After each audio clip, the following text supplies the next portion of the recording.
Hi everyone, this is Taarika, your holistic life coach, and today I'm going to talk about a topic that I'm starting to come across more and more often, and that is the empty nest syndrome. Now, while it's always existed in families where, kids move out of their homes for maybe further education or to pursue a job or for marriage, I think now it's something that seems to be more prevalent in amongst most parents, and people are calling it out, most importantly labeling it as empty nest syndrome. And now it started to feel that it's something that's not normal. Now, well, empty nest syndrome is, a sense of loss or sadness or complicated, emotions that are experienced by parents as well as kids, when kids move to a distant location to live an independent life, whether it's due to work or further studies, a marriage, or some other commitment. It's so important to understand that it is not a disorder or a syndrome, even though people might be labeling it as that. It's just a phase of life.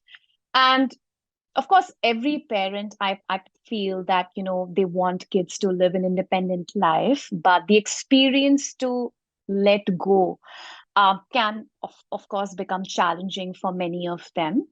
And I think even the holiday season can sort of trigger the emptiness syndrome even more, because when they see, kids in their neighborhood visit, or, and your kid hasn't been able to visit, I think these feelings can sort of resurface. So I wanted to take this chance to sort of address this, discuss it, and, you know, open the platform for any of you like who have been experiencing this, and how can you as an individual or as a parent navigate these feelings. Of course, I'm no parent, but what I'm sharing with you here is through my experience and my interaction in coaching parents who have dealt with this, or who are dealing with this, or who know will deal with this at some point in their lives. So I think the first and foremost thing to know is that feel your feelings, accept it, do not push it away, do not ignore it. It's an adjustment that can take time. Cry if you have to, journal your feelings, pen down what's spinning you down. Create affirmations as well around acceptance. That's something that a lot of my clients have benefited from, to create affirmations around acceptance and try to repeat them as often as you can, especially when you feel sad, because the power of autosuggestion is real. The second is change the narrative, reshape your identity, change your perspective towards how you want to look at this space. Firstly, I think the empty nest name in itself, uh, you don't have to call it empty nest. I mean, your kids are still there. It's just that they have moved to a distant location for a specific purpose. Um, and your child moving away can be looked at from a whole new and fresh perspective. So I think first is that, reshape your identity, or from one of a parent of a child to now parent of an adult child, right? Because your child's grown, has moved on. So now you no more a parent of a child, you're a parent of an adult child. The second is to shift your focus towards new possibilities that open up in front of you now. You have a life of your own that's worth living too.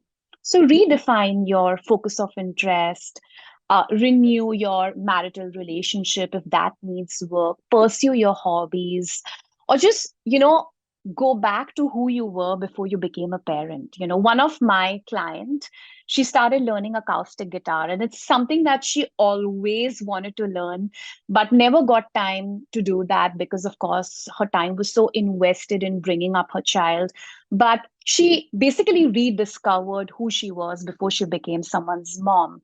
So, it's so important that now your kids are not there. So try to find your purpose that goes beyond being a parent. Go back to your interests and learn something new. What also helps is, the practice of self-reflection.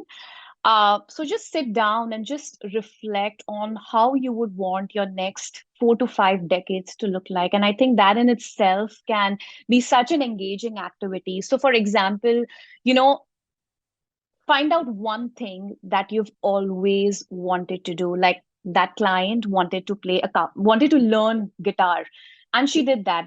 She put her entire focus on that. So, write down something that you've always wanted to do and set a plan in motion to begin with that.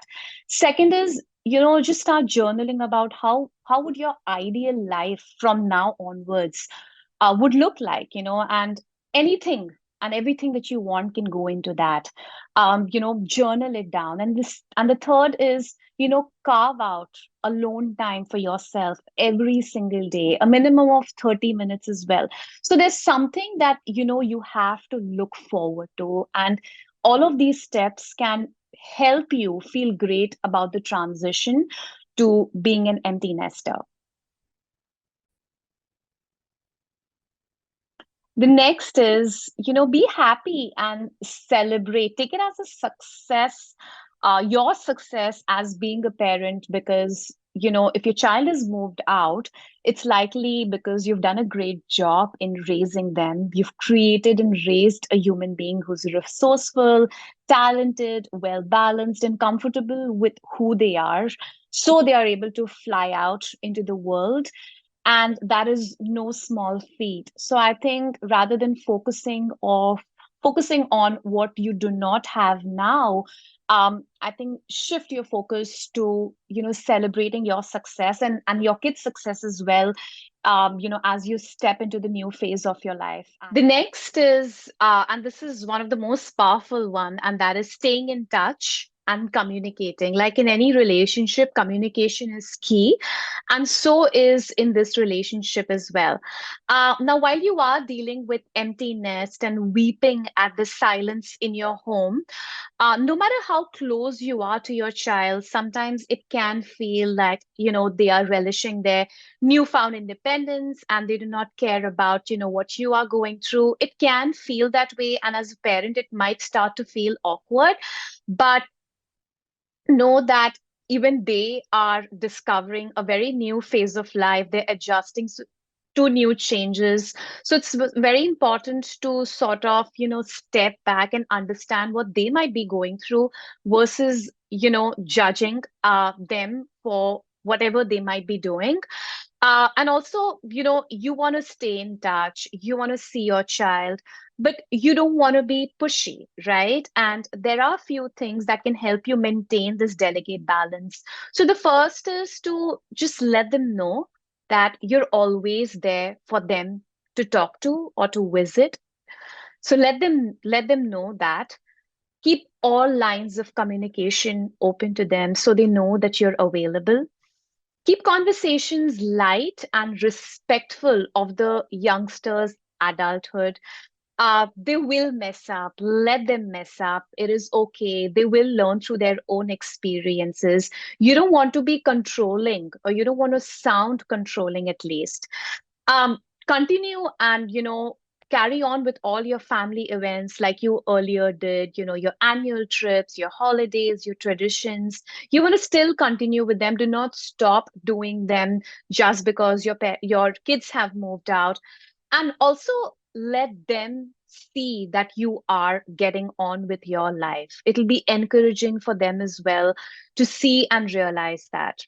Now, over time, when you start getting adjusted to this, you will see that now you formed a relationship which is very different and quite meaningful. The relationship between you and your young adult, the relationship will evolve. The initial time might be a little difficult, but it will evolve into a new and a more meaningful relationship. This doesn't mean that they are going to be your friend. You are still their parent, but still you will feel like a fine sense of accomplishment as the relation nurtures and matures over time between you and your child, in this new phase that you both are in. And the last point is to have the right support system for you. And if you do not have it, can you create one for yourself? Now, most people turn to, their life partner or their spouse for the support, but it may not be the right thing to do because even though he or she is your child's other parent, it's not necessary that they will feel the same way as you do, or they might be going through the same feelings as well, and which is why for them to help you out becomes difficult. So majority of your support should come from others, and this is where, working with a life coach, even if it's for a very short period of time, can really help you receive the kind of guidance you need, and have a more solution focused way to achieve what you want now, and how do you want to navigate the feelings that you have been experiencing. But at the same time, I also want to say that how you choose to feel, your attitude, is your choice. So, at the end of the day, you want to choose to feel excited about how you and your kids will now continue to grow and evolve as you move on to the next phase of your life. But having said that, if you ever need a support, if you ever want to speak to an expert, if you want someone to, you know, someone should hear you out, because sometimes healing can just begin by just, when you just start expressing, never hesitate to discuss these feelings, because the more you face it head on, the more you acknowledge it, the more you talk about it, the more easier or the easier it gets to process them as well.